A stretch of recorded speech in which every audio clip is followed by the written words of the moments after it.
Today we will be having a very informative lecture on the Electoral College. And I would like to welcome back for the third time Assistant Professor of Political Science at Fairleigh Dickinson University, Dr. Kyle Cattleman.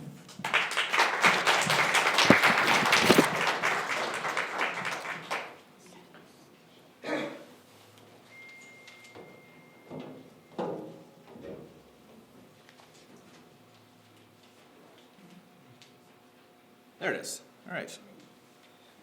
Get my water here. Make sure. How's that? Can you hear me? Yeah. All right. Perfect. Okay, well, hello. My name is Kyle Cattleman, Assistant Professor at Fairleigh Dickinson University. I specialize in terrorism and counterterrorism, but I also, a lot of my research overlaps with American government and American politics. I teach American government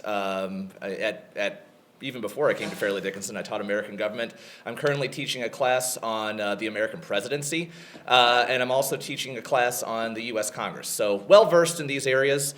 I think last time I gave a lecture on the Supreme Court, and I apologize a little bit because the last time I gave that lecture, people started to get up and leave, so I just kind of assumed that was the end of my presentation, and so we didn't do a Q&A at the end. So I promise you, after I give the presentation, we'll do a Q&A at the end. So any questions that you have, I'll repeat it again. Any questions you have while I'm giving the presentation, just put a pin in those and hold them for the end, and I will definitely stick around and answer all of those questions. So just so we're clear on that. So in making this lecture, essentially what I was trying to do is, as a political scientist, I want to kind of educate you as to what the Electoral College is from my profession. So a little bit is like the nuts and bolts of how an Electoral College works, but I think that anyone can look up how an Electoral College works. So what I'd like to do is tell you how it works, but that's not the theme of the lecture. What the theme of the lecture is essentially where the Electoral College came from, because I think that's what a lot of you want to know, where it came from and why we have it and what its effects are. So I'm going to try and give that to you from a political science perspective. And I mean, I don't blame you for being confused as to why we have an electoral college. So go with me 3 years ago. 2016, Hillary Clinton lost to Donald Trump. She lost the electoral college vote, but she won the popular vote by 3 million votes. So if we think of equality and one person, one vote as the cornerstone to a democracy, and we watch the electoral results tick in and we see the popular vote go up and up and up, and then at the end of the day, Donald Trump is the president, we do kind of scratch our heads, right? What is the whole purpose of this electoral college? What are these electoral college votes? You know, if you're watching on CNN, you can see them ticking along up on the top rail there. What are these votes? Where are they coming from? And why are they there? So what I'm going to first do is explain what the electoral college is, so what it is. So for those of you who are, they want a primer on what the electoral college is, I think that's a good place to start. What the electoral college actually is, how it works, after we vote, what happens, right? But then I want to get into why it is. Essentially, okay, we know the nuts and bolts of how this thing works, but why do we have it? And why does it work the way that it is? And so what I'm going to try and give to you as a professional political scientist and an amateur historian, what I'm going to try and give it to you as is it's in the Constitution. And so go a little bit further than that. Why is it in the Constitution? Well, I see a lot of familiar faces. You were here for my lecture during the Supreme Court, but for those of you who weren't, I'll say it again. The theme that I'm going to try and illustrate is that the Constitution was a document crafted by very smart people, but people, right? People made this document. And I want to get it into your heads that in order for the Constitution to be passed by a majority of the 13 colonies, which are now states, they needed to make it in such a way that it was a compromise. They worded the language vague enough to get enough states on board to get this thing passed. The Electoral College was one of the things that they put in there in order for the Constitution to be signed. And they made it in such a way, and they made it vague in such a way, that the way that the Electoral College ended up today is probably not how they intended. But there are a lot of things in the U.S. Constitution that function today the way that the founders didn't intend. This is over 200 years ago. They don't have a crystal ball into what this country was going to look like. So that's kind of how I'm going to frame where the Electoral College fits in. We're going to look at some notable cases. We're definitely going to look at Trump v. Clinton, and then we're also going to look at Bush v. Gore. So I know all of us remember the 2000 election as well, and that was closer than the Clinton and the Trump one. And we're going to look at something called the Connecticut effect. The Connecticut effect is essentially an inflation of the power of the small states, which allows candidates, if they win enough of those small states, to balance out candidates who win on the coasts. So we're going to see how that works mathematically. I have a couple of equations, but you're not going to have to solve them. I will solve them for you and plug the numbers in and make the tables. It's all there. So all you have to do is just look at the slides, and I'll explain along. It's not too hard. And then finally, I think this is what we're all getting to. I mean, if I can judge the crowd, we're over here on the East Coast. I mean, maybe some of you were Clinton supporters. This thing is wrong, right? It's anti-democratic. So we'll go over some of the arguments against the Electoral College, right? There are plenty of arguments for the Electoral College, but if you win the popular vote and you lose the electoral vote, there does seem to be something wrong with it. But what I'm going to try and illustrate to you is that the Electoral College isn't biased to any one political party. Now, if you're a Democrat, it stings because Trump is the president, and if you go back to the last one where the popular vote was won and the Electoral College was lost, Bush was the president. So you might be thinking to yourself, this thing is biased towards Republicans. You might be thinking to yourself that the Founding Fathers or someone behind the scenes is redoctoring the Constitution to help the other side, to help the bad guys. That's not what I want to get across. The Electoral College is a product of compromise in the Constitution, and the way that it came about today is sort of an accident. And when we look at the Connecticut effect, what you're going to see is that it's benefited both parties over time. It's just I guess if you're a Democrat, I'm just assuming that most of you are in the crowd, it's just an unfortunate coincidence that it's benefited the last two Republican candidates. And I don't actually want to dwell too much on overturning the Electoral College, because as a political scientist, to kind of throw cold water on this, to change the Constitution requires a Constitution amendment. That's very, very, very hard to do. So if you don't like the way that things are, I encourage you to go out and vote. Maybe an amendment will come along, but I wouldn't bet my life on it. Voting's the best way to get this done if you don't like who's in office. So let's get into the nuts and bolts. I mean, that's essentially the outline of this presentation. That's what to expect. So let's dive in. Okay, what is it? What is the Electoral College? Well, next year, when you and I go into the polls to vote for the president and the vice president, we're not actually voting for the president or the vice president. What we're doing is we're casting our vote for a slate of electors. So you're going into the polling booth and you're not voting. These people aren't the president and the vice president and the chief of staff or whomever. These are electors that you're voting for. These are anonymous, but they're not really anonymous. You can look them up, but we just don't know who they are. These anonymous people who pledge to vote for the candidate that you're casting your vote for. So those are the people that you're actually voting for when you go into the booth next year. So it is these electors in each state, and not us, that actually put the president in office. So when we think of the Electoral College, we might think of a college, or we might think of some building. But it's not really a thing. It's more of a process. So it's a series of actions that take place across the country. So the Constitution assigns each state a number of electors equal to the combined total of the state's Senate and House delegation. So in the United States Congress, we have a Senate, we have a House. In the Senate, we have 100 senators. That's 2 senators for every state. And in the lower house, the House of Representatives, we have seats, but the seats are distributed unequally. They're distributed according to the population of each state, right? So when you tally those up, in the House, we stopped, we're over 330 million people, so we stopped adding seats to the House. We've capped it at 435, and those things shift around after every census, which I'm going to talk about just very, very briefly. So we have 435 total seats in the House, and those seats are distributed unequally according to the population of the state. So, for example, California has the most seats in the House. And in the Senate, it's 2 senators for every state. And every state is equal in the Senate. Every state has an equal number of seats. When you add those 2 totals up, you get 535. But with the 23rd Amendment, Washington, D.C., the District of Columbia, is given 3 electoral votes as well. So in total, what the candidates fight for are these 538 electoral college votes. Now, according to the Constitution, in order to seal the fate of the presidency, you need to win a majority of those votes, and the majority is 270 electoral college votes to win. So that's the nuts and bolts. That's essentially how you become the president of the United States. You campaign in enough states, and the way that it works is that if you win the majority, if the popular vote goes towards the majority of the state, then you get all of the electors, right? So each political party nominates the electors, and then that's who you're voting for. So here's a brief look at the Electoral College map, and you can see how the electoral votes range among the states and among Washington, D.C. So you can see Washington, D.C. here has 3.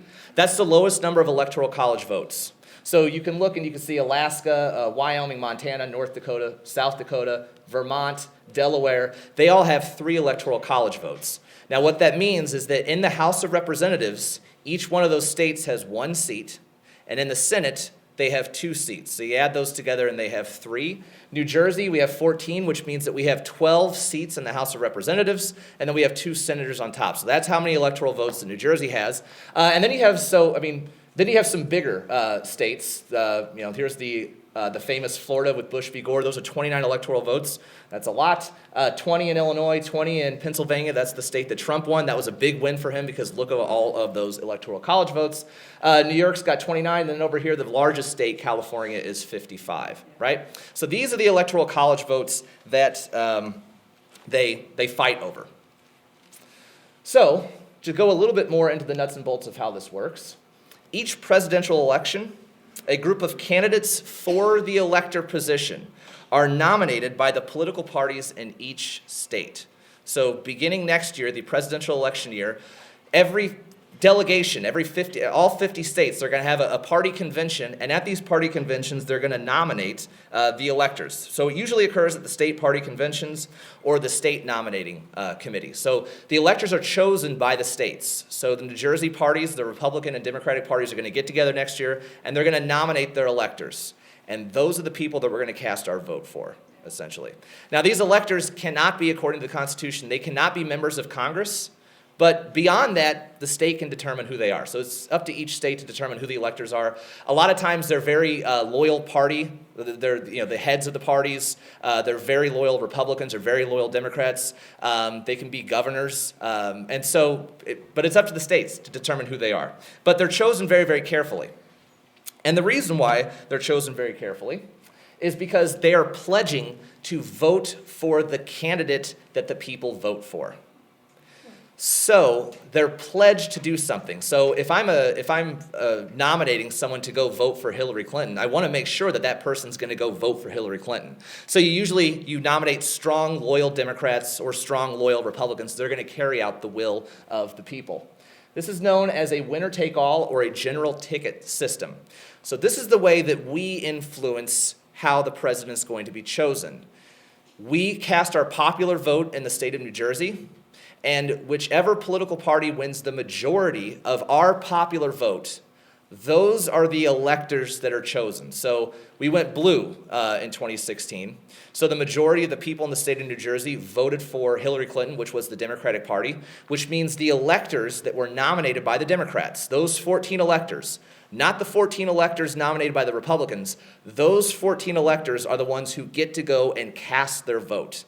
And they pledged to cast their vote for Hillary Clinton. And that's what, if you voted for Hillary Clinton, that's what you hoped they went and did. And they actually did go and do that.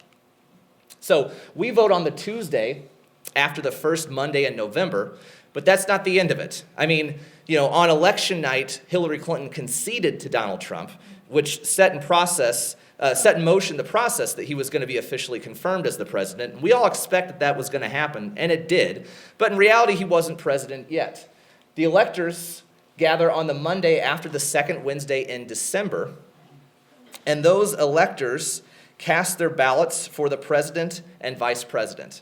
After they do that, the Electoral College dissolves. It goes away until the next presidential election cycle when we nominate the electors all over again. Still not done. Then the votes go to a joint session of Congress on January 6th of the following election year, and they're counted by both parties and then certified, and that's when you officially become the president. You need to get a majority of the Electoral College votes, and it doesn't happen until they're counted by Congress. But if a majority isn't reached, it goes to what's known as a contingent election, where the House of Representatives chooses the president by a simple vote from each state, and the Senate chooses the vice president. That's happened twice. In 1800, Thomas Jefferson ran against Aaron Burr. There were not a majority of electoral votes, so it went to the House and Thomas Jefferson was set. This led to a lot of confusion over how the president and the vice president was selected. So the president, before the 12th Amendment, what you would do is that you would cast your votes and the runner-up would get the vice president spot. With the 12th Amendment, now what we do is you pick your vice president ahead of time. So that was settled by the 12th Amendment. And then in 1824, John Quincy Adams ran against Andrew Jackson. Andrew Jackson lost in the House of Representatives, and then he went on and formed a splinter Democratic Party, and it split the Democratic Party. Maybe if I do a lecture on parties, I can talk about that. But those are little footnotes in history, right? Those are the two times that it was decided by the House of Representatives. All right. So that's how it works. Easy, right? Perfect. We understand it perfectly. It makes perfect sense that that is exactly how things are in this country, right? Absolutely. You wouldn't expect it to happen any other way, right? Okay, so you're scratching your heads like, well, that's all well and good. Thank you for the civics lesson, but why? Why is that the case, right? I think that's what we really want to know. Why do we have an electoral college? Well, to understand why we have the Electoral College, we need to understand that the Electoral College is in the Constitution, right? So it is a part of American fabric. So if we want to understand why it's in the Constitution, we have to go back to the Constitutional Convention when the Constitution was written. So we need to lay the context for all of this. After the American Revolution, the United States won and their independence was sealed, so they needed to create a new government. The first government they wrote, the first government they created, wasn't the Constitution. It was the Articles of Confederation. The word Confederation, you've heard that before, right? The Confederate States of America, the Articles of Confederation. They chose that word specifically. It's the first time in the Articles of Confederation that we called ourselves the United States of America, and I think we take that for granted. I don't know if I talked about this during the Supreme Court lecture, but we take this word, the United States of America, for granted. When we hear the word state, if I say state, you'll think like Indiana, Ohio, Maryland, right? You'll think of a state in the United States of America. But before the United States of America came along, a state meant a country. It still means a country today. When political scientists talk to one another, unless we're talking about it within an American government context, when we refer to a state, we're talking about France, Italy, Botswana, Argentina, Egypt. That's what we mean when we mean a state. An independent, sovereign government that can rule over its people the way that it sees fit. And when we declared ourselves independent from England, Great Britain, and put ourselves together with the Articles of Confederation, we meant it when we said the United States of America. If you replace the word state with country, it means the same thing. The Founding Fathers, when they created this government, literally meant the united independent countries of this region that we call America. And it was called the Articles of Confederation because in a confederation, each state is much more independent. So when the Confederate States seceded from the United States during the Civil War, the Confederate States had a lot more independent power. They didn't like a strong national government. And the Founding Fathers didn't like a strong national government either. The Founding Fathers just fought a war against a strong national government. The last thing they want to do is to replace it with a strong national government. So they made the Articles of Confederation. And during the Articles of Confederation, the way that it's outlined is that nothing can get done unless each state unanimously agrees for a law to be passed. Do we get along with Texas? Can you imagine if 50 states were needed for a law to pass? So how much do you think got done? Nothing got done. The Congress tried to raise taxes, but to raise taxes, all of the 13 independent countries were going to have to agree to raise taxes. Of course they didn't. Each independent country, Maryland printed its own money, Massachusetts printed its own money. We didn't even have a centralized currency. In effect, nothing got done. So the Founding Fathers realized that this government was inefficient and something needed to change. So they called the Constitutional Convention in Philadelphia in 1787. And that's essentially what they were doing when they gathered in Philadelphia. They were going to fix the Articles of Confederation. What they quickly agreed on was that the Articles of Confederation were broken and we needed to do something entirely different, right? So that's where the Constitution came from. That was the one thing they agreed upon. It wasn't working, we needed to fix it. So how did they fix it?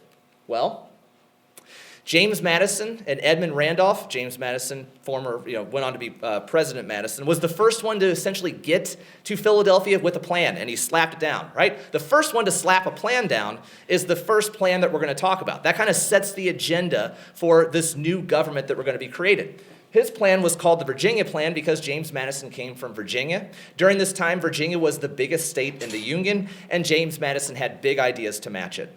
So, according to the Articles of Confederation, we're going to have to break this up into a new form of government. Not according to the Articles of Confederation. The Articles of Confederation are broken, so we're going to have to make a new government. Here's my plan. It's called the Virginia Plan. We'll have a bicameral legislature, meaning that we'll have two houses, the upper house and the lower house.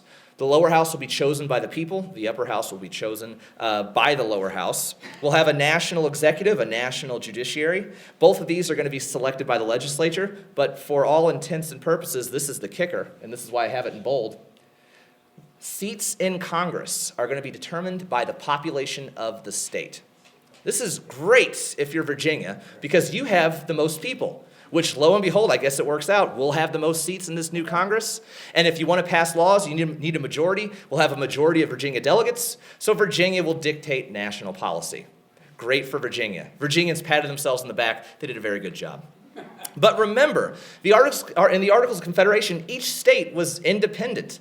So why would a small state like New Jersey sign on to something like this? Why would a state voluntarily give up power to another independent country? Why would the United States allow Italy to run the world? Why would we do something like that? We wouldn't. And that's what the states didn't want to do as well, particularly the smaller states. This is great for the big states. They get to run things. Smaller states don't like it. And you don't have a constitution unless they all sign on board. So New Jersey fired back. We have a better plan, the New Jersey Plan. The way this is going to work is we agree with a lot of the stuff that you have. We have this bicameral legislature, two houses, upper house and lower houses. But hear me out. Here's the kicker. Every state gets one vote. Perfect. Now New Jersey is on an equal footing with Virginia. Virginia didn't like this. Virginia is an independent country. Why would they allow another little independent country like New Jersey check them on what they want to do? Doesn't work like that. So the New Jersey Plan wasn't going to be agreed upon by the big states. And once again, we don't have a constitution. And so we have to go back to the broken system unless we fix it. There needed to be some way to thread the needle, some way to do something that all of these independent countries are going to agree to give up some of their power for the sake of making an efficient government. And that plan was the Connecticut Plan. It came from Roger Sherman. The Connecticut Plan was a compromise in order to get the big states and the small states on board. The Connecticut Plan is what we have today. We have an upper house and a lower house. That upper house is the Senate, and in the Senate, every state gets 2 votes. That's a nod to New Jersey, where you'll have equality in this house. But we had to get the big states on board as well, so we have a lower house where seats are proportional to the state population. So in the House, the big states reign supreme. So Nancy Pelosi is the Speaker of the House. She comes from California. That's a big state, right? But in the Senate, it can come from anywhere. Power can come from anywhere. So it balances each other out. These two houses balanced each other out, and it seemed to make everyone happy. It was the compromise that brought the big states and the small states together. But if you remember from my previous lecture as well, there is another issue in American government that had to be compromised as well, and this allowed this thing to propagate for a very long time. Slavery, right? The southern states are slaveholding states. They're independent countries with slaves. they're not going to sign on to something that's going to give a lot of power to some northeastern city, which is eventually going to pass some law that's going to take slaves away. The southern states also don't have as many people as the northern states do.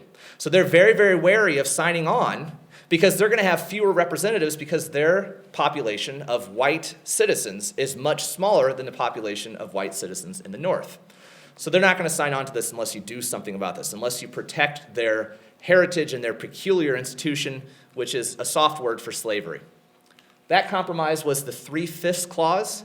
That's also written into the Constitution. I said last lecture that slavery is baked into the U.S. Constitution. There it is. They did it without saying slave, but that's what they're referring to. The 3/5 clause allows slaves to count for 3/5 of a person. What this does is it artificially increases the seats in the legislature without giving the slaves any say in how this thing goes along. So with all these pieces in place, what we have is a constitution that pleases no one and everyone at the same time. No one gets exactly what they want. With the 3/5 clause, the southern states were able to block for decades the end of slavery and allow it to propagate all the way through the halfway of the 19th century after all the other countries had abolished slavery. This was preserved in the Constitution. You had something that pleased the big states and the small states. If California passed a law in the House, it could be blocked by Wyoming today in the Senate. So it doesn't please everyone, but it does please everyone just enough to get them on board. So we're working with something now. This also extends to the chief executive, right? And that's what we want to talk about. How is the president chosen? Well, the states wanted a say over that as well, right? The chief executive was going to be the commander-in-chief of the military. Georgia wasn't going to sign off onto a big state like New York to do something like that. So the states, before they signed off on the Constitution, wanted their hand in that as well. So this is put into the Constitution as well. Article 2, Section 1. Article 2 is the second article of the Constitution. It deals with the presidency and how the president is elected. Article 1 deals with Congress. So Article 2, Section 1 says, each state shall appoint a number of electors equal to the whole number of senators and representatives to which the state may be entitled in the Congress. That's where the electoral votes come from. They come from the Constitution, and they come this way because no single state was going to agree to strip themselves of their sovereignty for this new government unless they still had some power. So this is why states choose the president. They weren't going to sign on to a popular vote because in the Northeast, and still today, the Northeast is where most of the people run. They don't want people in the Northeast running big things. In order for the Constitution to pass, they needed 9 of the 13 states to ratify it, and they had to craft it and compromise it in such a way that everyone would sign on. At least 9 of the 13 would sign on. Eventually, they all did, but not all of them did sign on. So that's where these states come from. That's why states select the president of the United States. That's why it's not a popular vote. Now, they still tried to match it with a popular vote because the bigger states where more people live have more electoral votes. So it's a happy medium. Yeah. Okay.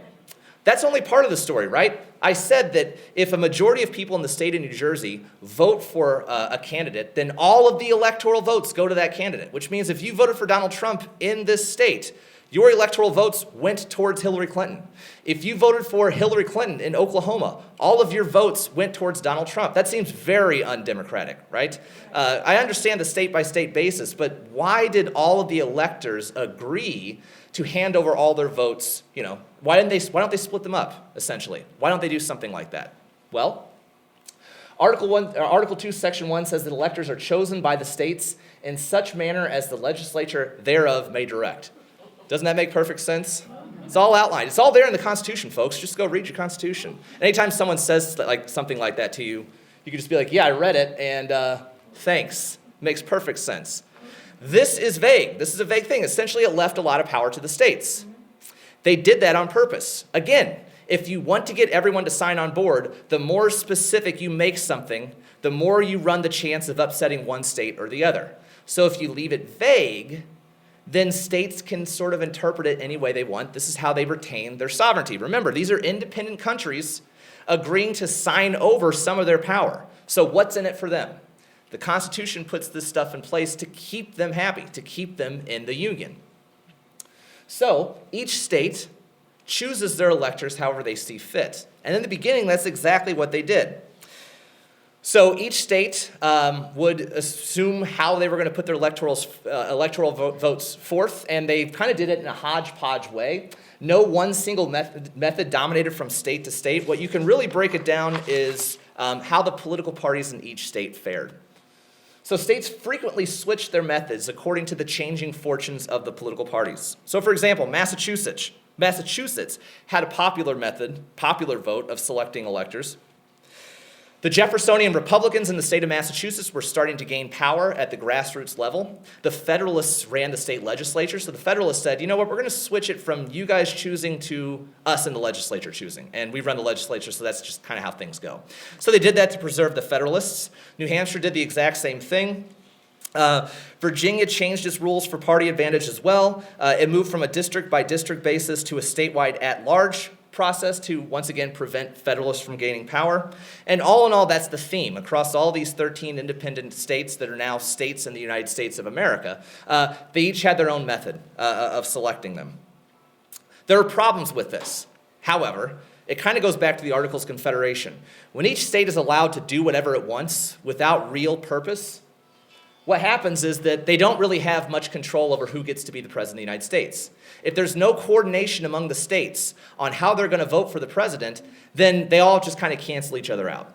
Which means that in the beginning, presidential nominees were selected by congressional caucuses. Essentially, running for president was much more so than today, a Washington, D.C., Capitol Hill, U.S. Congress process. Most people outside of that, they knew who George Washington was, but that's about it. And then it was chosen by the Congress. That person got to be the president, and we never heard, if you lived in New Hampshire, you never heard of Jefferson or Madison again. You don't really know what they do.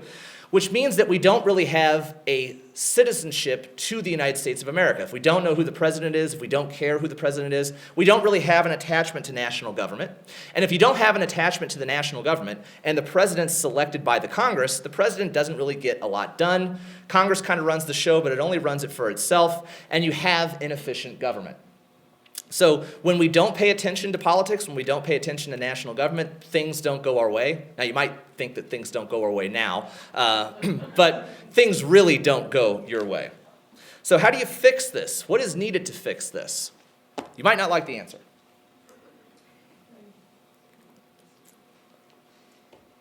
What was needed was something that we hate today. What was needed was something that the Founding Fathers absolutely hated. When George Washington gave his farewell address, he warned of the baneful effects of these, but the Founding Fathers warned about them, but they're people just like us, and they were making them at the same time. Political parties are the solution to all of this. We tend to like our political party, but we hate the other political party. Some of you might hate both parties and think, why don't we have a third one? That's a lecture for another time. I won't get into that. The Founding Fathers hated political parties just as much as we do. I think Thomas Jefferson said, if I had the choice to go to heaven but with a political party, I would not go to heaven at all. In more or less terms, he'd rather go to hell than be a member of a political party. But he actually had a political party named after him, so I don't know where he's at. That was a pretty big gamble to say something that weighty and write it down that I remember today. So, political parties do serve a function. The Founding Fathers regretfully understood this, and we might not know this, but hopefully you will know it today. Political parties do serve a purpose. They're what are known in political science parlance as a linkage institution. A linkage institution is a way to transform our desires for government transformation into actual output, right? So what political parties do is they organize party positions, government party positions. They make those positions known to us, and they say that if you vote for Democrat, this is what you're going to get. And then they field and nominate candidates, and they say, this candidate will give you X, Y, and Z. And so therefore, when we cast our votes, we know what we're casting our vote for, right? And so it works for Democrats, it works for Republicans. They're a linkage institution. There is nothing in the Constitution that says we should have political parties. The Founding Fathers left it out because they really didn't want political parties. They hated them. Political parties are not constitutional. They're not unconstitutional, but they're not constitutional. They're not written into the Constitution, but we have them anyway because they serve these purposes. Without political parties, we wouldn't have a way of transforming what we want into actual action from the government. And so mass-based political parties are what foster this civic attachment. This is why we are Democrats. This is why we are Republicans. This is why we care who the president of the United States is. Because I identify as a Democrat, and the Democrat lost. This is wrong. I need to go participate more. I need to vote against that. I need to donate more money.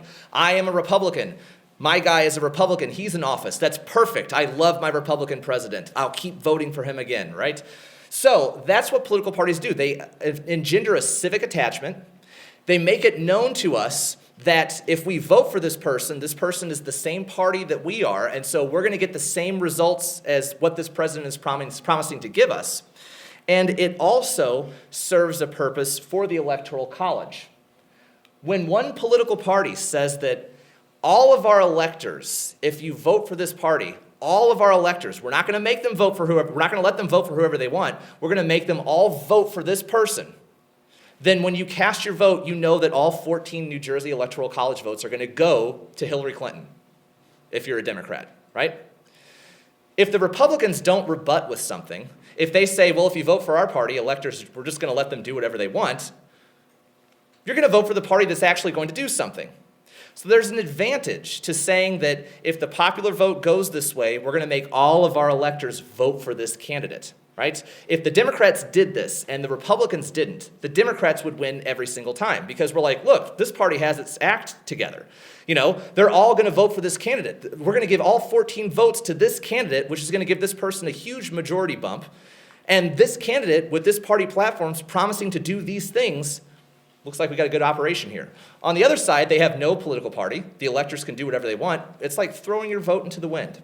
So Republicans and Democrats both know this. And this is why both parties agree to this setup. That if the popular vote goes according to one party or the other, then the entirety of those electors will go towards that candidate. This is what gives the president power over Congress. Because now Congress is no longer in charge of choosing the president. Now it's moved out to us more. Now it's moved out to the states more, which means that the president has an independent base of support and can, in theory, promote more efficient government. So that is where this all comes from. So this party ballot, the way that we have it today, fosters the election of a national figure as the president. After the party ballot, people started to pay attention to who the president was. People started to identify who the president was. People started to identify with the president. People started to identify with the national government. This party ballot is what helps us foster ties to the United States of America, whether we like it or not, right? Whether we like it or not, we still pay attention to it. And it's this method that allows it. By 1828, every single state, except for Maine and Nebraska, used this method. And Maine and Nebraska don't use this method today. I mean, they weren't around when this came about, but when the states came on to when the states were admitted, Maine and Nebraska use a district-by-district method. But still, a lot of times, all the electoral votes go to one candidate or the other. So you can still say you win Nebraska, you can still win Maine. But the rest of the states do that. Just a quick aside, maybe you can question a little bit at the end. What happens if an elector doesn't do what they say they're going to do? 23 states have laws that say that they can't do that. But even if they do break the law, usually what happens is they're just not chosen to be an elector last time, or the next time. I think in 2016 there were 7 faithless. They're called faithless electors, meaning we have no faith that they're going to do what they say they're going to do. 7 of them cast their votes or abstained. So this is where it came from. Okay, so I hope I've explained some of this stuff. Here's why the states get a say. It's in the Constitution. And here's why we give over all of our votes to one candidate. And this is because of the rise of political parties. These rules came about to fill some necessary gaps in order to keep this country hobbling along. The Founding Fathers didn't know that this is how it was going to turn out. When they wrote the Constitution, they know they were giving power over to the states, but when they allow each state to choose the electors however they want to choose it, they couldn't have predicted that this is how it was going to be, right? But they're not, they're people, right? So this isn't a grand design. I mean, the Constitution is the longest-serving Constitution in human history. There hasn't been a Constitution that's lasted longer. So there is some intelligence behind this. I'm not saying it was unintelligent people that put it together, but in many cases, they were just trying to put a document together that would get everybody on board, and so they left a lot of stuff vague to get everybody on board, and then the states ran with it. And so that's why we have it today. It's kind of an accidental process. But this process has consequences for who the president gets to be. By allowing the House of Representatives to have electoral votes according to the proportion in the states, but also on top of that, you give each state 2 votes. What you were doing is artificially, and when I say artificially, I just mean that the small states don't have those people, artificially kind of giving bonus votes to the small states. Every state just gets 2 votes. This is what's called the Connecticut effect. I didn't invent this. It's something that came along before me, but I'll talk about it here. The Connecticut effect is a result of the Connecticut Compromise, that we have a lower house chosen by the proportion of the population, and then an upper house where the Senate, each state gets 2 votes. That's why it's called the Connecticut effect, because it was the Connecticut Compromise that put this in place. So this is just a recap of the electoral map again. Just notice something curious, though. 55 votes to California. Now, if you take away those 2 Senate votes, you go down to 53. So you have 53, you add 2 to that, 55. How much does that increase it by? I mean, not much. California is already a big state. It already has a lot of electoral votes. But Wyoming has 1 representative. And now you've given it 2 Senate votes on top of that. You've tripled the power of Wyoming. Artificially. It's not like there are 2 people. I mean, it's not like there are people in Wyoming that warrant those 2 Senate votes. They're just given to Wyoming, just like they're given to every state. Wyoming has tripled the voting power. California, not so much. I haven't divided 53 by 55, but you'll see that it's a very, very small number. It hasn't been increased by much. Maine has 4, which means it has 2 members in the House of Representatives. You get put 2 senators on top of that. You double the power of Maine when it comes to voting. So this is what's known as the Connecticut effect, that the small states have an advantage, a slight bump in advantage. You can kind of think of these 2 votes that each state gets as bonus votes. And if you're a small state, those bonus votes really matter, right? It's triple the power of Wyoming. Now, it normally doesn't matter. In almost every presidential election, if you take away those 2 bonus votes, the Electoral College votes still support the winning candidate. But every now and again, 4 times, the popular vote does not match the Electoral College vote. And so here are the 4 examples. These are the popular losers. Samuel Tilden won the popular vote over Rutherford B. Hayes, yet Rutherford B. Hayes went on to become the presidency. And these are blue and red. That doesn't mean Republican and Democrat. Blue just means whoever won the popular vote. I should have changed the colors. Red means who the president is. Grover Cleveland won the popular vote over Benjamin Harrison. Benjamin Harrison won the presidency. Gore and Bush, we all know that one. Gore won the popular vote by just a little bit, but yet Bush won Florida, and that's what decided everything, or so we think. I'll talk about that. Clinton won the popular vote over Trump. Trump won the Electoral College vote. All right. These 2 are traditional Republicans. These 2 elections, traditional Republicans and Democrats. These 2 aren't, right? Republicans back then are not the same as Republicans today. Democrats back then are not the same as Democrats today. So what I want to show these to you for, why I want to show them, is that it extends back through history. It's sort of a coincidence, depending on what side of the political aisle you lean on. Maybe it's a happy coincidence. Maybe it's a very bad coincidence that the last 2 went to Republicans. But this is something that benefits both parties over time. Generally, if you take the number of electoral votes and you divide it by the number of states won, the lower electoral votes per state, the candidate who wins the lower number of electoral votes per state, gets help from the Connecticut effect. This is where the math steps in, but I've done it for you. The way that we can look at the Connecticut effect is we can say that a candidate benefits from the Connecticut effect if the actual percentage of votes, the actual votes won in the presidential election, is greater than the adjusted. The adjusted percentage of votes are what the Electoral College votes would be if we stripped away those bonus Senate votes that every state gets regardless of who they are. So how do you calculate it? The actual vote's very easy. You just take the total number of votes that a candidate won. You divide it by 538, which that's how many Electoral College votes there are. The adjusted votes, you take the total number of votes won that a candidate wins, but you have to strip away those bonus votes. So you take the number of states that the candidate won, multiply it by 2 because you get 2 votes per state. You strip those votes away. That's sort of without the Connecticut effect. That's how many electoral votes that you won based on state population. You have to change the denominator as well, because 538 includes those bonus votes. You got to strip those out. So you take 2 times each state plus Washington, D.C., and you strip that away. All right, I've already plugged in the numbers for you, so let's look at some elections. Let's look at Bush v. Gore. The conventional wisdom that we have is that George Bush won the election because he won Florida. He won Florida by several hundred votes. Those electoral votes went to George W. Bush. And we think that Florida decided the election, but actually, the Connecticut effect decided the election. So here's the electoral map for George Bush and Gore in 2000. You can see that a lot of red here, but remember, out here, there aren't that many people. So while it looks like Bush has this overwhelming majority, that's not where a lot of people are. But still, states have an influence over who gets to be the president. So it does matter. If you're the candidate who picks up a number of those small states, those bonus votes allow you to offset the big states that you lose, like Pennsylvania, New Jersey, New York, Massachusetts, California. You can offset those by winning enough of these small states, Wyoming, Colorado, Kansas, all of them. So that's what George Bush does. We think that George Bush won because he won Florida, but it was only several hundred votes. That could have went to Gore. In reality, George Bush was sort of poised to win because of this Connecticut effect, and I'll show you how. Here's the column of votes for Bush with the Connecticut effect. Here's the column of votes when you take away those bonus votes. Here's the column of votes for Gore, and here the column with the Connecticut effect. The Connecticut effect is what we currently have. And then the adjusted votes. So George Bush won 271 Electoral College votes to Gore's 266. But look what happens if we strip away those votes, those bonus votes. 211 to Gore's 225.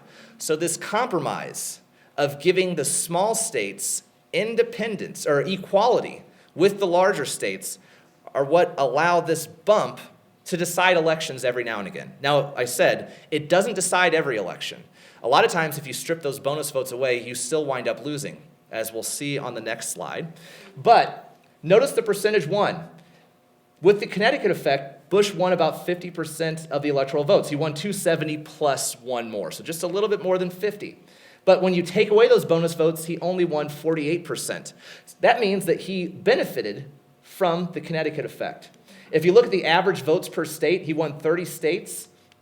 Divide the electoral college votes by the 30 states that he won. He gets about 9.03 votes per state.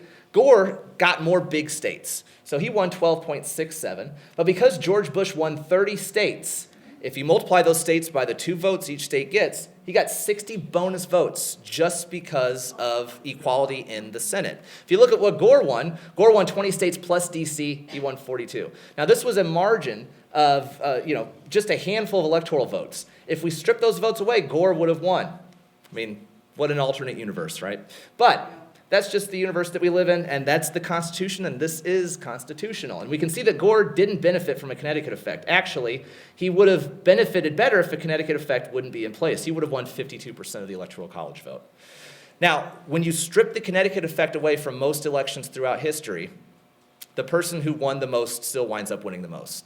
But every now and again, it matters. I mean, can you imagine what Gore would have been like as president instead of Bush? Who knows? Maybe we would have done the exact same thing. But these sort of things do matter for very, very, very big reasons. All right, so we can see how it benefits Gore. Now let's go over to Hillary Clinton. So the way that we think Hillary Clinton lost was that she won the popular vote by 3 million votes. Donald Trump, lost the popular vote, but he picked up these electoral votes. Does the Connecticut effect help it at all? Well, what we see with Trump is that he picked up a number of small states, but he also won some controversial big states. If we looked at the map with Bush v. Gore, you'll see that Gore won Wisconsin, but he didn't win. But the Democrat didn't win Wisconsin in 2016. Trump won some small states, but he also won some big states like Pennsylvania, Michigan, and Wisconsin. So Trump did well in the small states, but he also did well in a handful of key big states. Now, obviously, and we know this because you listened to the lecture, not everyone who lives in Pennsylvania went for Trump, right? He won by a narrow margin, but the way that the system is set up, in order to increase efficient government, you have to agree that those electors are going to go and vote for Trump. So Hillary Clinton did lose the Electoral College vote, but she also was at a disadvantage because Trump did pick up some very large states. So let's see how the Connecticut effect fares for Hillary Clinton? Well, Trump won 304 votes. Bush won 271. Trump won 304 Electoral College votes. That's a significant margin over Hillary Clinton. She won 227, well below the majority of 270. But let's look at how we adjust things. If we take away the Connecticut effect, Trump definitely benefited from a Connecticut effect with 245, but was it enough to beat Hillary Clinton's adjusted? It wasn't. Right? So even if you strip away, even if we say that this whole method is stupid and the small states have too much power, if we stripped it away, he still would have won. If we look at the benefit from the Connecticut effect, Trump did benefit. So when you adjust, you take it down 1 percentage point. When you add those bonus votes, he gets 57. But look at the tie here. Trump won enough big states to offset the other big states that he lost. He won the equal number of states that Bush won, but he also won bigger states than Bush won. So he gets the bonus 60 votes. Hillary Clinton won the same states that Gore won, but she lost big states and picked up some small states. I think if I remember on the map, it was New Mexico and what's above New Mexico? Colorado? Colorado. When we look at the Connecticut effect, she wasn't at a disadvantage, she wasn't at an advantage. 42%, didn't really benefit him. It benefited Trump a little bit, didn't benefit Clinton at all. But we think of this as a very close election that robbed us. I mean, if we're Hillary Clinton fans, or if you're Donald Trump, you're like, this is exactly how it's supposed to work. But we think that Hillary Clinton was robbed. But in reality, if we strip away those bonus votes, she didn't perform in those key big states, right? And Trump won by just enough. But it could have went to Clinton. So we sort of think of this system as unfair, but it's only unfair if the person that we want to be there isn't there. But that doesn't mean that the Electoral College is fine. Like I said, Hillary Clinton won 3 million votes more than Donald Trump. So I don't think that you feel better after this lecture, right? You're like, still, something should be different. This still doesn't feel right. There are plenty of criticisms that we can lobby against the Electoral College. Many votes essentially aren't counted. But this is unfair to both sides. Imagine the Trump voters in the state of New Jersey. It wasn't going to go my way anyways. This actually sometimes can affect turnout. If you're a diehard Republican and you live in California, what's the point of even going out to vote if you know your electoral votes are going to be thrown away, right? But the same thing works if you're a liberal living in Oklahoma. Why would I vote for Hillary Clinton in Oklahoma? I know that it isn't going to go that way. So it can depress voter turnout. It doesn't feel right to vote for a candidate and know that my vote is literally going to be transformed into a vote for someone else.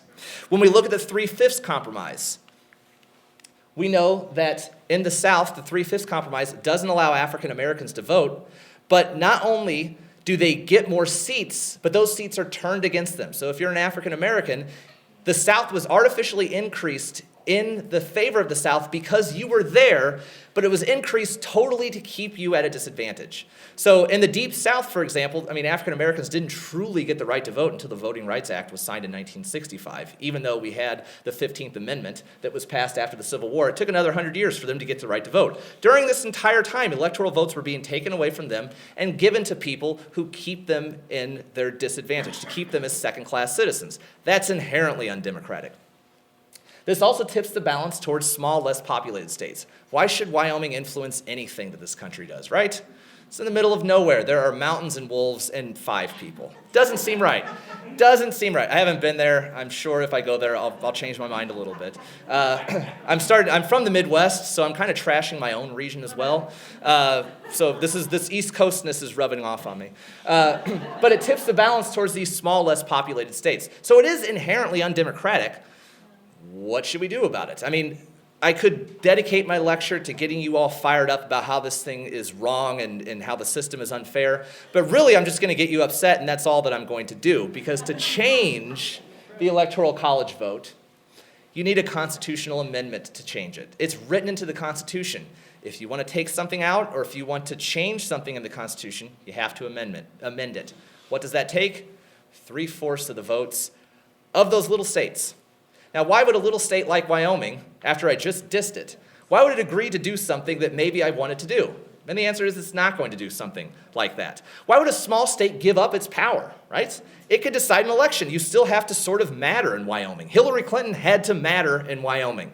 Now, in real life, most candidates, both Republican and Democrat, don't go to states like that. They kind of take it for granted that it's going to go their way.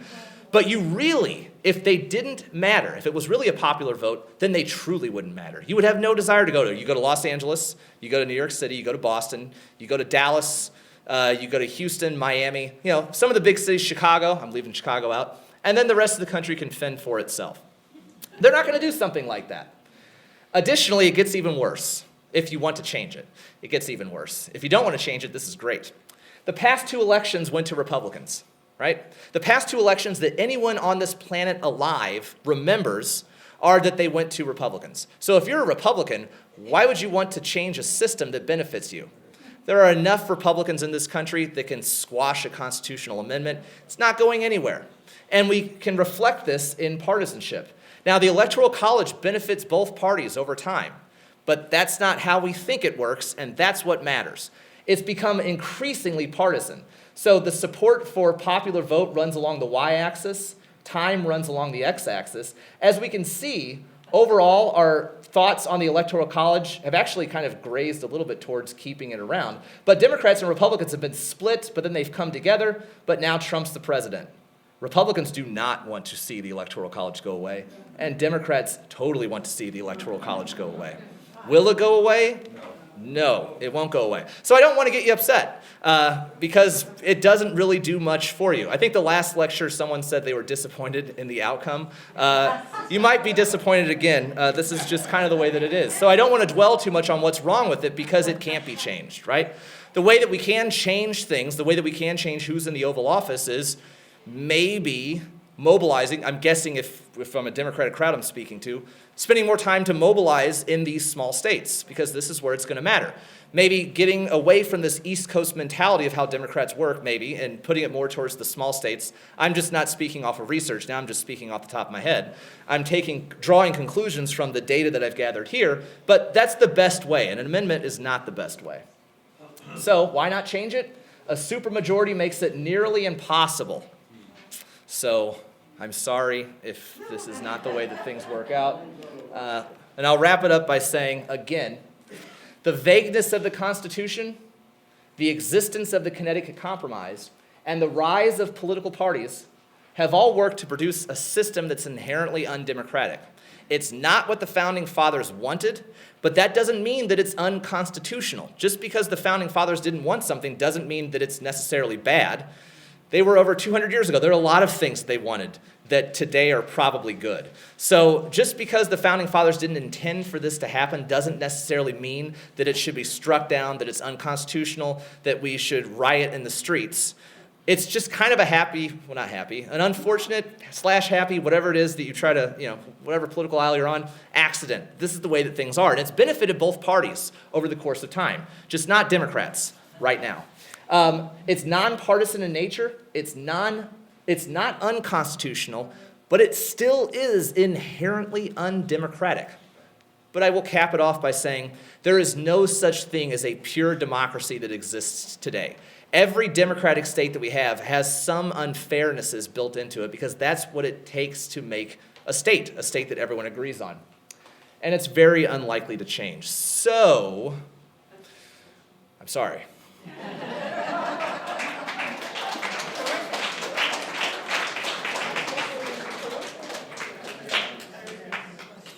And now I will open it up to questions. I think I saw this hand first. We see that white males are counted as citizens, and black people, black males, as 3/5 of a person. We don't know about the women, and what happens to the American Indian or so-called Native American indigenous population? Where do they fit in? Well, I mean, when we think of the oppression of minorities in this country, no minority has suffered more than the Native American, because how many of you are Native American in this room? Right? So not only were they oppressed, but most of them were simply killed. Right? So where do they fit into this? Well, as sort of a token peace offering, what we have done over time is to allow them to keep some of their sovereignty. But the fact of the matter is that over time, enough of them had died out that they're scattered across the country or concentrated in reservations, and they're counted as citizens, but they have their own sovereign tribe, and that's what they're allowed to. That's what they're allowed to be. That's where they're at. So where do they fit into all of this? I mean, it's not a good place where they fit. They certainly don't have a say that's equal to other races in this country, but that's where they fit. Where women fit, women didn't get the right to vote until 1920. But when we look at how women vote, I mean, it is Well, pretty. were they citizens? What's that? Were they counted as citizens? Oh, not citizens who could vote. How was it? I think it was they. Oof. This could be something that's Googleable. I don't think they were counted as citizens for the purposes of apportioning seats in the legislature. Yeah, I saw that hand second. I believe that one of the mechanisms for the Electoral College is to prevent incompetence. Mm-hmm. Didn't work. It didn't work. Yeah. I'll try and be touchy with this as I possibly can. Yeah, the founding fathers designed a system in which, I mean, if we go back to why founding fathers thought that only white males of a certain age and also property owners were allowed to vote was because in the theory of democracy, we think of democracy as coming from Athens, but Athens actually had slaves too. And the true citizens of Athens were the same way that the founding fathers were thinking of it. They were true, I wouldn't say true, but not women, not slaves, the enlightened individuals. So the founding fathers thought that the only one who should be allowed to vote is someone who owns property, because when you own property, no one controls anything over you, so you can truly speak your mind. If you own property, you're usually educated, you're usually enlightened, and throw some racism in there. If you're a white male, then you're just by virtue superior to the others, so you can make decisions like that. So yes, they really did think that going forward, they wouldn't elect anyone nefarious. But the way that the Electoral College has went unintended is, and this is also this is also a product of us as well. The more people that you allow to vote, right? The more people that you put into the system, not only men of property owners, but with Andrew Jackson, it was extended to men who didn't own property, right? Then we started extending it to African American men. Then we started extending it to women, and then you expand the, I don't want to go down a path saying that it was better back then, but when you allow more people to vote, you are bringing into the mix different candidates who can come forth. So it was put in place to prevent corrupt individuals from coming in, but they couldn't predict something like this. I guess that's the way that I can wrap it up. No one can predict something like this. Yes? What is the significance of the superdelegate? Why are they different than the regular delegates? Or is there Okay, this gets hard. So each state, that could be another lecture. I will suffice it by saying, and I don't know how well this covers everything, each state chooses how they want to hold their elections. And not only each state, but the political parties in each state write those rules. So those aren't written into the Constitution. Those are written by the states and the political parties. I don't know what specific example that you're looking for, except for each state does it differently. Hillary knew that she had X amount of superdelegates that were assured her even before any elections took place. Mm-hmm. Remember that? Yes. What does that mean? Repeat the question, please. She's asking about superdelegates, and Hillary Clinton knew that she had a number of superdelegates that were going to essentially go her way. How did she know they were, why would they assure her before the election even took place? Okay, I can't answer that. At least a little bit. Maybe not the way that you like to hear it, but from a political science perspective. So we have this theory in political science called the party decides, right? And so what this means is it's kind of going in line with the founding fathers. In order to ensure that someone that we know is going to serve the purposes is going to be put in power, the political parties of each side, Republicans and Democrats, essentially put a number of constraints so that they kind of funnel that the person they want towards the American people. So the party decides fits a lot with Hillary Clinton's narrative. The higher-ups, and the way that you can determine the effect of the party decides is you count the number of endorsements from elite individuals, from big people in the party, from big politicians, from big business leaders. Those endorsements send a signal to us that this is the person that is fit for the job, right? And so the Democratic Party, Hillary Clinton has been in the Democratic Party long enough, she's been a mainstream Democrat long enough that she garnered enough of those endorsements. So when Bernie Sanders is talking about a rigged system, this is the system that he's talking about, that it was already kind of put in place that Hillary Clinton was going to win, and that is kind of what the Democratic Party wanted to do. They wanted to funnel someone to us and make that person appealing to us that we were going to nominate her because that's what the party wants. That's why it's called the party decides. So what the party decides kind of hints at is that we, in the primary, when we go and vote, it's already kind of a foregone conclusion who's going to get it. Now, the party decides should work for the Republican Party too. The Republican Party is now the party of Trump, but before Trump won, it was very much not the party of Trump. That is not the guy that they wanted to win. The endorsements didn't go to him. They stopped funding him at one point in time. They thought it was going to be a fireball disaster.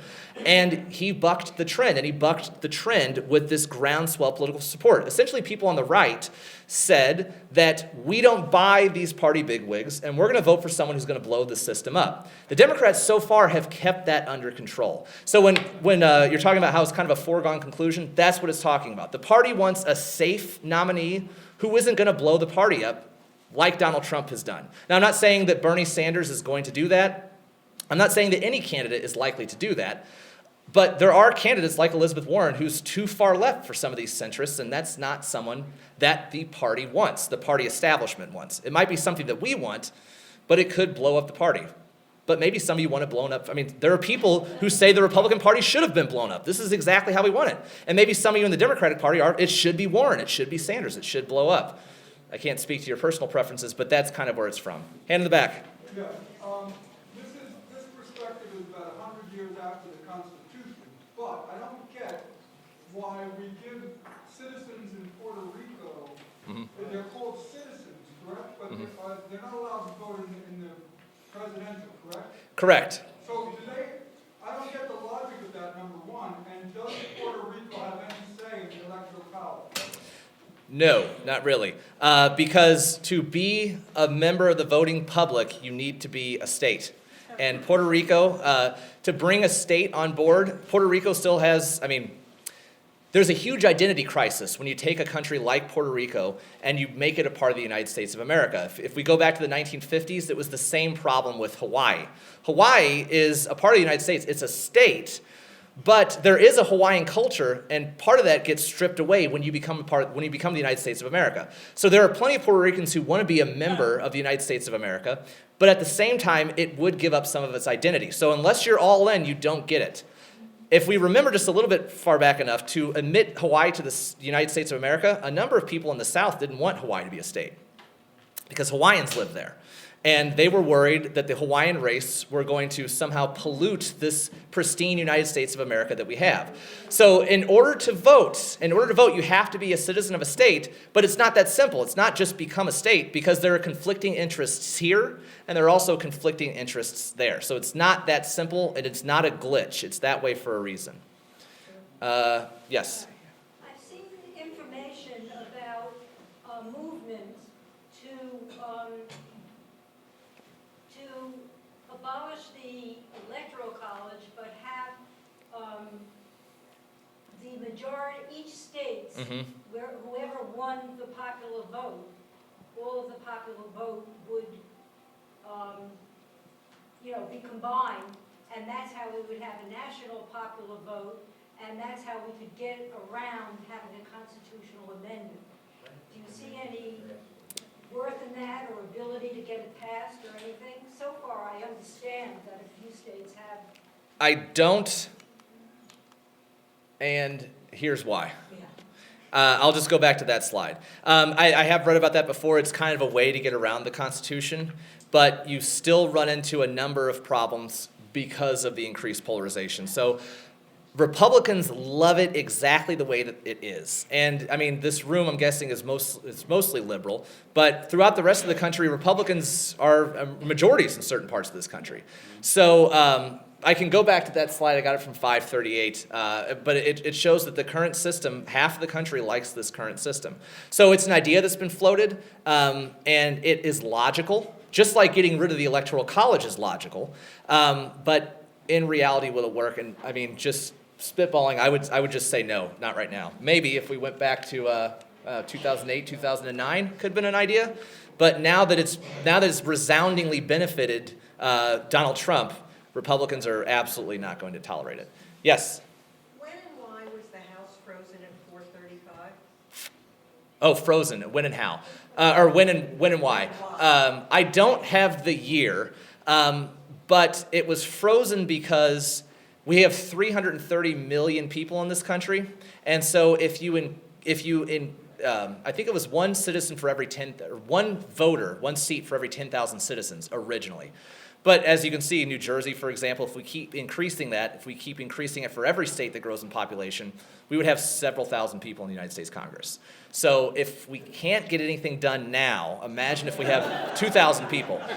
So that's why they capped it. That's why they capped it at 435. When is Googleable? I don't know the year off the top of my head, but that's why they did it, because it would get incredibly out of control. Yes? You mentioned Maine and Nebraska. Mm-hmm. What about Maine and Nebraska? So Maine and Nebraska don't use a party ballot, meaning that if Maine wins the popular vote, the electors for that party aren't pledged to vote for the candidate. They can split them up how they want, and the way that they split them up is by congressional district. Whoever wins the more congressional districts, that's where the Electoral College votes go. Now, a lot of times they do just lump them all together, that the electors for that state vote for that candidate, but the 2016 election, both Maine and Nebraska split them up. That's what it means. It means they don't do what the other 48 states do. Is it more logical? If you're a fan of more representative democracy, yes. But do you really, Maine and Nebraska already aren't big states. But what this does is if California did this, then you would be more reluctant to campaign in California because you wouldn't be worried about winning California. California would split the votes. By keeping everything voting as a block, you remain relevant. And with other states doing it that way, it's in your best interest to do it that way in order to remain relevant. Is it logical? It's more representative. But is it logical in the sense that it gives you an advantage in getting your person chosen? No, it doesn't. Yes? It was nice to hear you say that our government has lasted in spite of all this for so much. If we had a parliamentary system, we wouldn't have lasted. Is that the implication? Well, if we had a parliamentary system, that's hard because I can't grow this stuff in a lab. That's a disadvantage of being a social scientist. I don't know what would have happened.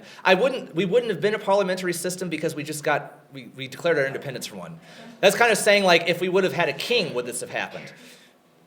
We wouldn't have a king because that's what we separated ourselves from. Yeah. Not yet. Well, not. But not the way that that they portrayed on The Crown. So it is. I have high hopes for the country in the terms that we're not going to come to a civil war because we already had a civil war and we settled the fact that you can't secede or split. And when we think that we haven't been more polarized, look at the Civil War. We have been more polarized. We were willing to kill each other. 600,000 of us. So it's been worse. It's been worse. We just don't remember it. Okay, one last thing. Is there any other country with a system like ours that succeeded? No, we're very unique. There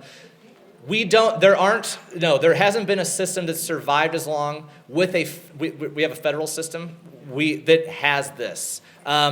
Canada declared its independence and Canada formed its own government in the 1860s, and they saw what we were going through, and so Canada has provinces, not states.